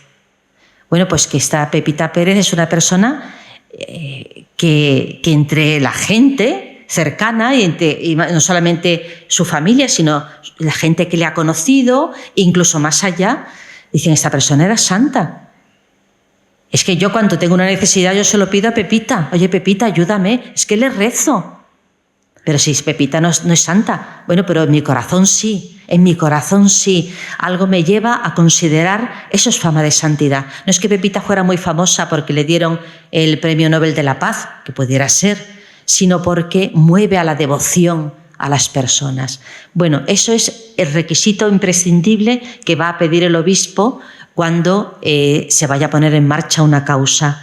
La diócesis, una causa la pone en marcha un grupo, una congregación religiosa, para su fundadora, para una hermana, para un misionero que falleció en tal sitio, una parroquia, porque el párroco de este lugar pues tenía fama de santidad y tal, la parroquia pues se lo dice al obispo, pero es siempre la diócesis la que se hace cargo, ¿no? Aunque detrás haya un actor que le llamamos la parte actora, que es quien dice al obispo. Puede ser la propia diócesis parte actora. Nosotros queremos comenzar la causa para esta persona. Lo primero que se hace es nombrar un postulador. El postulador es la persona que va a hacer el seguimiento desde el inicio hasta que esté en los altares, ¿no? Hay uno en la fase diocesana, uno en la fase romana, aunque puede ser el mismo sin cumplir los requisitos. Y el postulador, la Iglesia es muy sabia. La Iglesia es muy sabia, es una institución, aparte de que le ha quedado Cristo, con lo cual es muy sabia, pero como institución en el mundo tiene muchos siglos. Entonces no quiere muchos interlocutores, porque cuando hay muchos interlocutores es un lío. Entonces, el postulador es el interlocutor. No es el abogado defensor de la parte actora que yo quiero que mi causa vaya adelante, porque esta causa, siendo un proceso canónico, no es para defender a alguien o para conseguir un derecho. Nadie tiene derecho a ser santos, todos, pero a ser canonizado no es, sino lo que se pretende es que salga a la luz la verdad. Por eso no tenemos miedo de interrogar a todos, testigos que puedan hablar en contra. Bueno, si no hay ningún testigo que hable en contra, mala señal, porque lo que tiene que salir es la verdad, y en este mundo, pues si alguien es santo también tendrá enemigos, porque no todos aman la santidad, ¿no? Bueno, pues es el postulador, el interlocutor ante la parte actora y ante la diócesis y después el dicasterio. La causa lleva un título, si es de una sola persona es el nombre de la persona, y si es de un grupo, como los mártires, por ejemplo, pues alguien relevante del grupo, por lo que fuera, y compañeros mártires. Una vez que se inicia la fase diocesana, ¿en qué consiste? En recopilar el material, que son material de testigos y material de documentación. Testigos que se desea que sean personas que han conocido a ese candidato. Ya cuando se abre la causa ya se le llama siervo de Dios, cuando hay una apertura oficial, primero candidato, ahora siervo de Dios, que le han conocido, si fuera posible, que puedan testimoniar sobre todas las edades de su vida, que la hayan conocido en la infancia, en la juventud, en la madurez, y familias, hermanos o hermanas de comunidad, gente de fuera, y testigos que tengan calidad, se dice en el lenguaje nuestro, es decir, personas también que tengan una autoridad moral. No, bueno, todos podemos ser testigos, pero hay testigos realmente que si ya tienen una autoridad moral ante el pueblo de Dios, pues su palabra tiene un peso también por su propia vivencia. Cuando se acaba la fase diocesana, que suele ser muy, muy larga, muy delicada, porque hay que hacer primero, en el momento de la apertura de la causa, el obispo nombra un tribunal, que es el juez, que suele ser o el delegado diocesano o alguien, y si el delegado tiene otras actividades, pues alguien que el obispo nombre es el juez, es un notario actuario que va a levantar acta de cada sesión y es un promotor de justicia que es el que va a elaborar, a la luz de la documentación previa que ha recogido una comisión histórica, va a elaborar las preguntas, porque las preguntas no es un formulario típico y ya está, sino las preguntas dependen. Si es un fundador, pues habrá que hacerle preguntas sobre cómo recibió la llamada de Dios para la fundación. Si es una madre de familia, pues habrá que hacerle preguntas sobre su marido, cómo veía la situación. O sea, son preguntas adecuadas a esa persona concreta. Y la comisión histórica ha recogido la documentación, el postulador ha preparado un listado de posibles testigos, el promotor de justicia ha hecho una serie de preguntas y el tribunal va llamándoles a testificar y levantando acta de cada una de estas entrevistas. Cuando está todo ya cerrado, en la fase diocesana, se hace un acto de clausura que pueden ser 3.000, 5.000, 20.000 folios, que se mandan en cajas en triple copia, cada página numerada, sellada, firmada. O sea, es un trabajo impresionante. Se manda a Roma para el decreto de validez.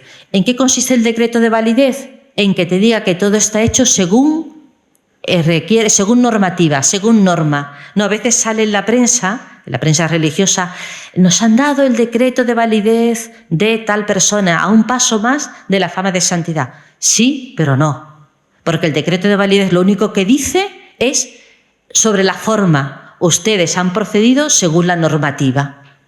Si falta algo que puede ser un papel, certificado de nacimiento, un sello, una firma, eso vuelve para atrás.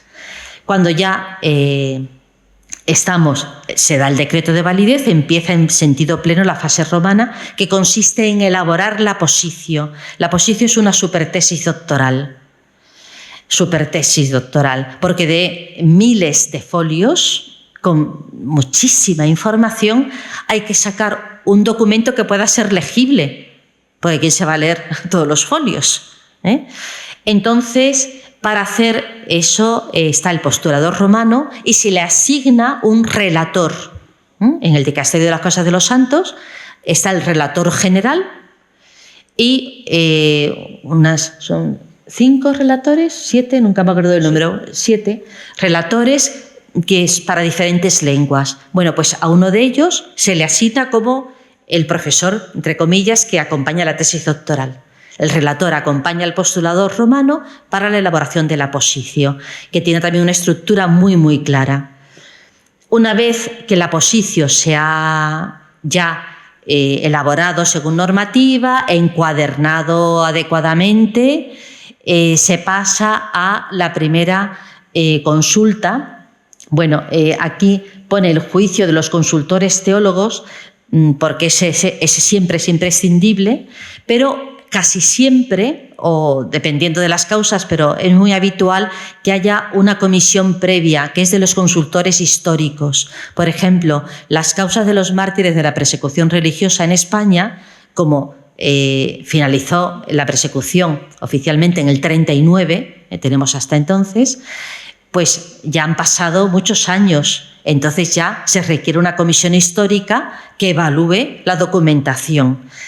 Cuando hay un juicio de los consultores históricos que dan su voto, su informe que se llama voto, esta relatio et vota de los consultores históricos se pasa junto con la positio a los consultores teólogos, los cuales estudian la positio mirando que esta persona haya muerto santamente por una de las 3 vías, está la cuarta, que mencionaré también, pero las 3 vías ordinarias, que son por martirio, le han matado por causa de la fe. Bueno, pero es que resulta que también tenía, pues parece que había implicaciones políticas. Bueno, sí que estaba metido en un núcleo, si era un capellán militar, pues a lo mejor estaba en la guerra, pero es que hay que demostrar que la prevalencia, que prevalece el motivo de la fe sobre un motivo político exclusivamente, por virtud heroica, heroicidad de la virtud,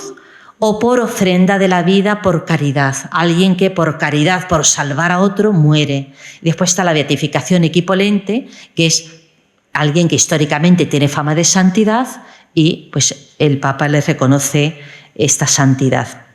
Bueno, los consultores teólogos dan su juicio según una de estas vías y esto pasa al Congreso Ordinario de Cardenales y Obispos, miembros del dicasterio, que se reúnen también. Bueno, hay muchas reuniones en Roma, porque son muchas las causas que van adelante, y ellos dan, pues uno de los obispos o cardenales recibe la comisión histórica recibe la posición, la comisión teológica recibe la posición y la relatio et vota de los historiadores, y los cardenales reciben la posición, la relatio et vota de los historiadores y la relatio et vota de los teólogos. Y uno de ellos es el que presenta a los demás esta causa. Y los demás, que también la han leído en uno de estos documentos, expresan su voto. Si es mayoritariamente favorable, se presenta al Papa. Y si el Papa puede decir que sí o que no. Por tanto, hay que tener mucho cuidado también, porque al postulador siempre se le va comunicando en qué momento está. Porque claro, si ha pasado historiadores, que ya ha pasado teólogos, ya nos parece que está a los altares. Pero el Papa también es el juez de la Iglesia, él puede decir que sí o que no, obviamente por los motivos que sean, ¿no? Y se ha dado algún caso que le ha dicho, sí es santo, pero en este momento no. En este momento no, porque no es oportuno por las causas que él considerará. Bueno, entonces el Papa no es que él dice, este es un santo, sino que autoriza que se promulgue un decreto. Y si leéis, por lo menos una vez al mes, aparece en la página del Vaticano, las noticias del Vaticano, el Papa ha autorizado al prefecto del dicasterio de las Casas de los Santos la promulgación de los decretos de un elenco, que siempre miramos a ver si está el nuestro ahí, ¿no? Bueno, es decir, que es el dicasterio el que promulga un decreto de venerabilidad de esa persona. ¿Que es mártir? ¿Que ha sido por vía de martirio? Ya se puede empezar a preparar la beatificación, porque suficiente milagro ha sido que esa persona haya mantenido su fe ante el drama de que te asesine, como para reclamar un milagro más. No se pide milagro para la beatificación de un mártir. Para las otras dos causas se pide un milagro para la beatificación y para las tres para la canonización. Por tanto, siguiente paso el milagro, la beatificación, que no es el final de trayecto, sino se espera y se pide otro milagro para la canonización. Bueno, vamos terminando con esta idea del Papa Francisco, ¿no? Esta frase, que a lo que los santos nos llaman es a descubrir, como ellos descubrieron, el asombro de ser amados, a vivir en el amor de Dios y descubrir este asombro de que cada uno de nosotros en el momento actual, ahora, somos amados por Él y quiere que nos unamos a Él. Y esto es la santidad. La santidad es acoger el amor de mi Padre Celestial. Bueno, quería ceder la palabra a Fernando, pero muy breve ya. El Papa, un epílogo. El Papa Francisco ha dicho una cosa preciosa, y es que cada 9 de noviembre, a partir del próximo 9 de noviembre, quiere que cada iglesia particular celebre a todos sus santos, beatos, venerables y siervos de Dios. Eso es una maravilla. ¿Por qué? Porque los beatos y los santos están en el calendario. Ya nos ha hablado el delegado, pues, del propio de la diócesis de Cartagena. Pero los venerables de los siervos de Dios, ¿quién los conoce? Pues ahora los vamos a conocer todos, a partir del 9 de noviembre. Y otra iniciativa, que esta es de la oficina, pero es para que estéis atentos, hemos querido en el Año de la Esperanza hacer una serie de vídeos sobre la esperanza. Y concretamente, igual que están esos faros ya, santos y beatos que nos ha explicado Fernando, también hay santos de la puerta de al lado, gente normal que vive la vida de bienaventuranzas. Bueno, pues estamos elaborando unos vídeos, faros para la esperanza, que saldrán en la 13 Televisión, en las redes sociales, a partir de abril. Estad atentos, faros para la esperanza. Y nada más, muchas gracias.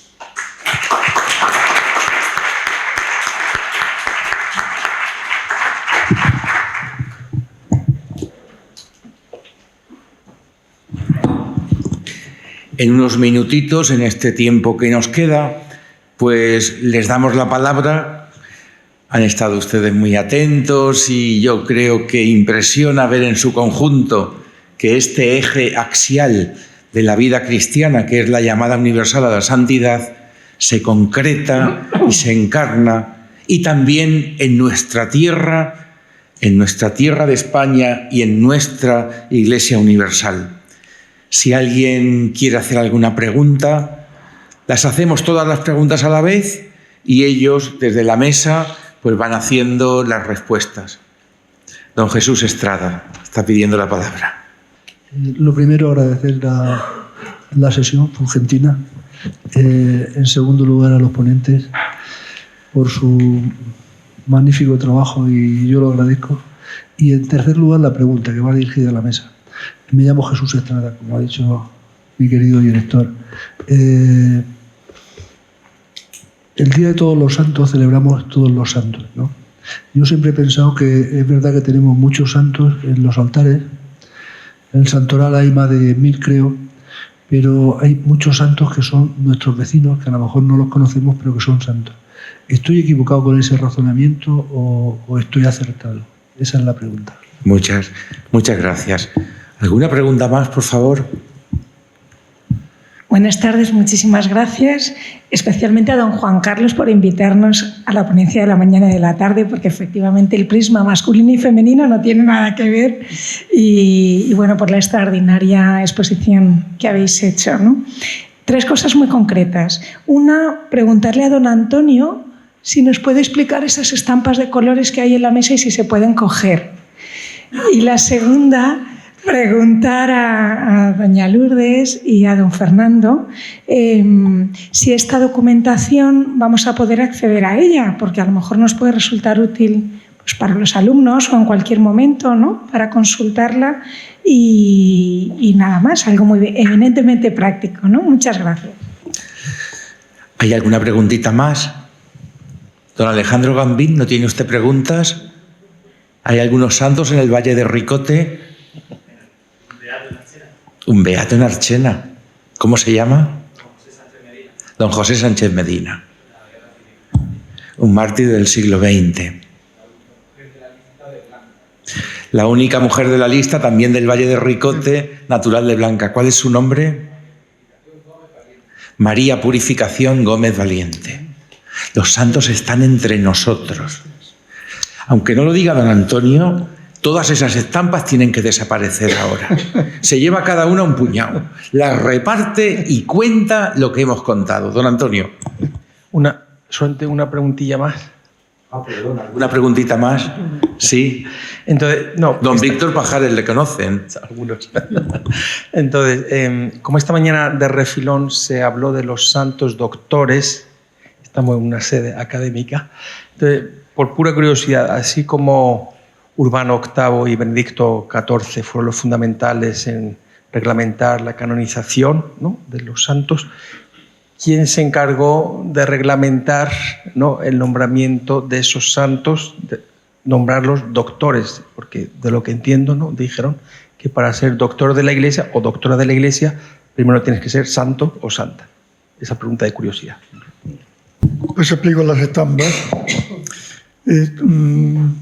De nuestros mártires además de las estampas, publicamos una hoja informativa que solemos sacar una cada año, coincidiendo con la jornada que tenemos los sacerdotes diocesanos el día de San Juan de Ávila para entregarla y dar también a conocer a los sacerdotes pues lo que se está haciendo en la delegación. Y a Lourdes le han encantado los boletines que publicaron y se lo llevó todo a Madrid. Y bueno, las estampas, hemos sacado ya como 5 o 6 modelos. Primero con la lista de todos. De ahí hubo varias ediciones con la lista. Si habéis visto la foto de la lápida, donde están los nombres de todos, pues con esa lápida sacamos las primeras estampas para el proceso. Pero después hemos pensado, para que la gente pueda ver la cara de los mártires, ir publicando año tras año 9 en cada estampa. Como veis, son de colores distintos para que la gente los distinga, porque las ves iguales del mismo color. Esa ya la tengo. Pues llevamos 3 el próximo San Juan de Ávila, pues saltan otros 9 y así, pues a ver si antes de la beatificación lo hemos sacado todos.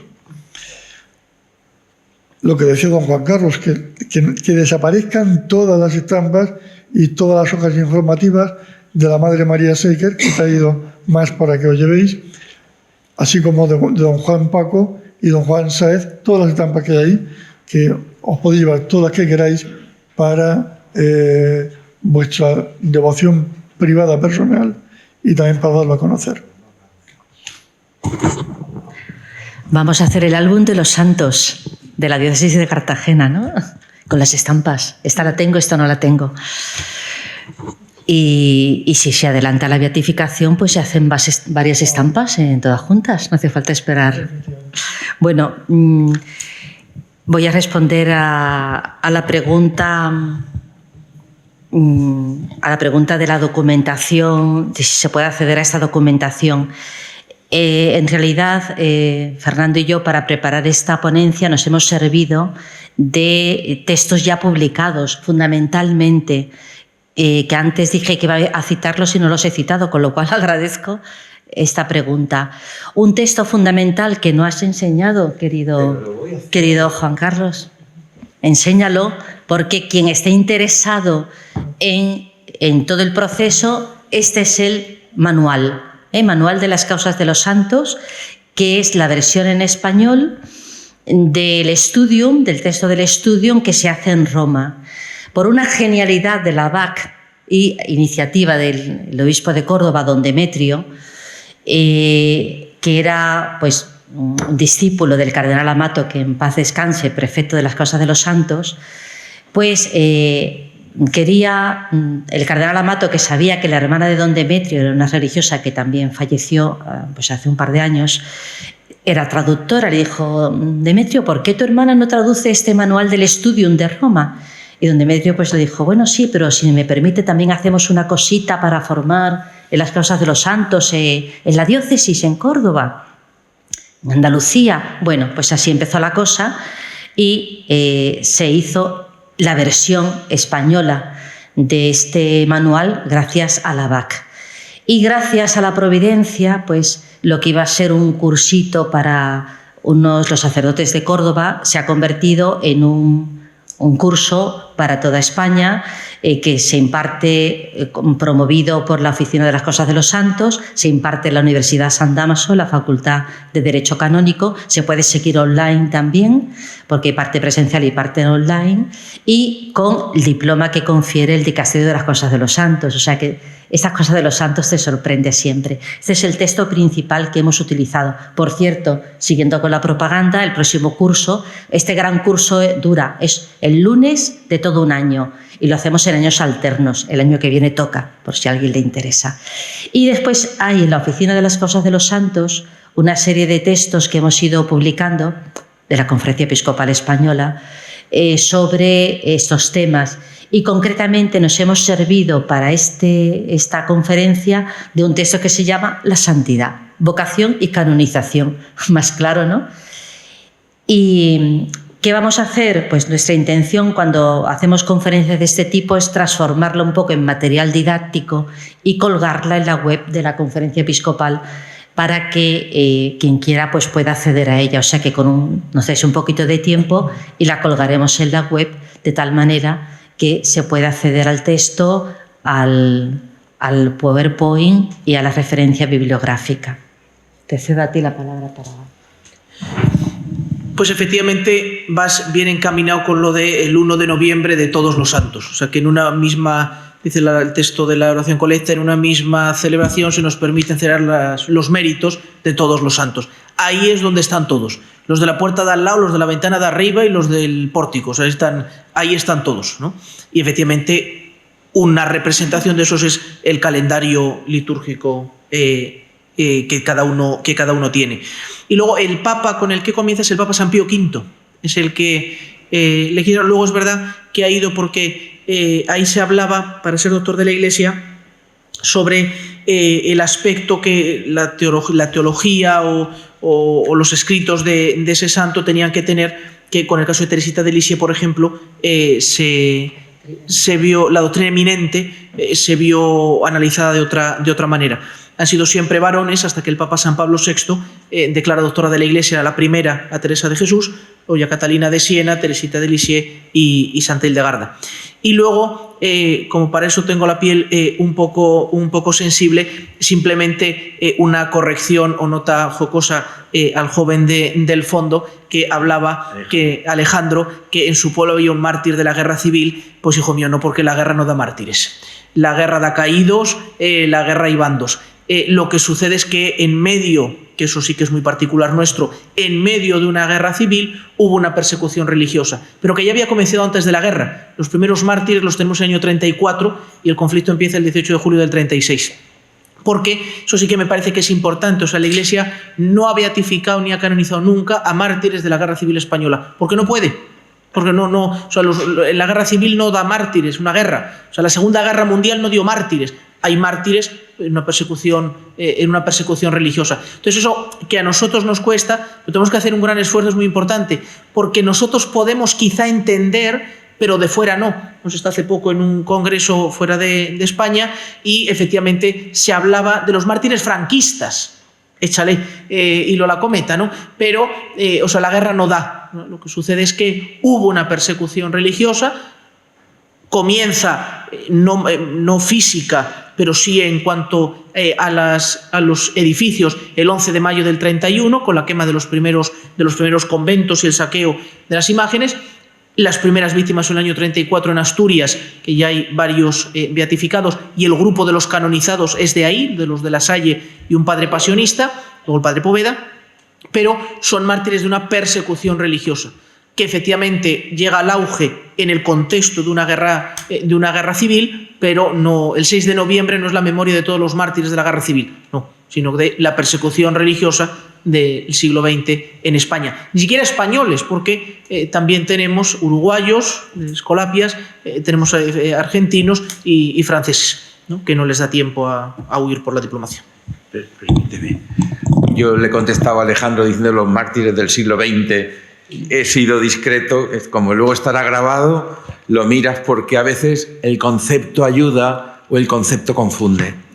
Pero quería hablar de la fiesta de la luz, Jesús, y para todos, que muchos ya sois profesores de religión, la fiesta de la luz es una iniciativa que vino en torno a la fiesta de todos los santos e invitamos desde la Delegación de Enseñanza a todos los colegios a que acudieran a una fiesta general que se lleva haciendo ya en 8 ediciones, que es vestirse de blanco, porque todos podemos ser santos. Y luego ponemos a unos cuantos santos, súper, el top de los santos, y los ponemos a los grandes, los chavales de 8 años, de 9, de 10 años. Estamos congregando a miles de chavales en nuestras calles. Participan los colegios de educación primaria. Y fue memorable, es memorable y se ha consolidado. Porque también hay que traducir para cada determinada edad, en cada circunstancia, que en un colegio público la profesora o el profesor de religión inviten a participar en la fiesta de la luz. A la vez estamos compensando el Halloween, que es la fiesta de la noche, la fiesta de la muerte, la mofa de la muerte, y a la muerte hay que tenerle mucho respeto. Y estamos haciendo poner en valor la luz, porque es el reflejo de Cristo, que es el Santo. Así que a los que ya habéis participado o participaréis, fiesta de la luz, con lo cual Jesús, todos los santos de la puesta de al lado y los grandes santos, que de alguna manera es el panteón del mundo romano heredado por nosotros. Permitidme, porque era una localización y un contexto. ¿Estamos ya? Pues vivan los santos, viva la santidad. Pues a la fiesta de la luz y a ser santos, decía León Felipe en un magnífico poema, que para cada hombre tiene un rayito de sol, de luz el sol. Y para cualquier hombre, la luz que refleja la luna que viene del sol le va a iluminar en las tinieblas. Ojalá seamos sal y ojalá seamos luz, porque eso es ser santos como nuestro Padre del Cielo es santo. Lourdes, Antonio, Fernando, muchas gracias. Seguiremos en esta línea y en tantas otras. El 25 de marzo, Encarnación del Señor, la fiesta de la Anunciación, tenemos la 9ª sesión fulgentina. Hemos retomado el modelo perfectamente naturalizado después del COVID. Jesús, que es de la vieja guardia, sabe que hacíamos sesiones fulgentinas con la misma lucidez que la hemos hecho hoy. Tendremos a don Serafín Béjar, titular de Cristología de la Facultad de Teología, antes de Cartuja, después Facultad de Teología de Granada y hoy Facultad de Teología de la Universidad Loyola de Andalucía, que nos hablará de por dónde va hoy la teología en ese área central, transversal, que es el misterio de Cristo. Os invito a que en la sesión matutina, en la sesión vespertina, el día 25, a las 11 de la mañana o a las 7 de la tarde, una vez interrumpidas las clases, invitemos a quien queramos y participemos como lo hemos hecho hoy. Muchísimas gracias y que Dios nos bendiga a todos y que nos dé una noche tranquila y una muerte santa, después de una vida santa, tenía que decir el ritual. Una muerte santa después de una vida santa. Buenas noches.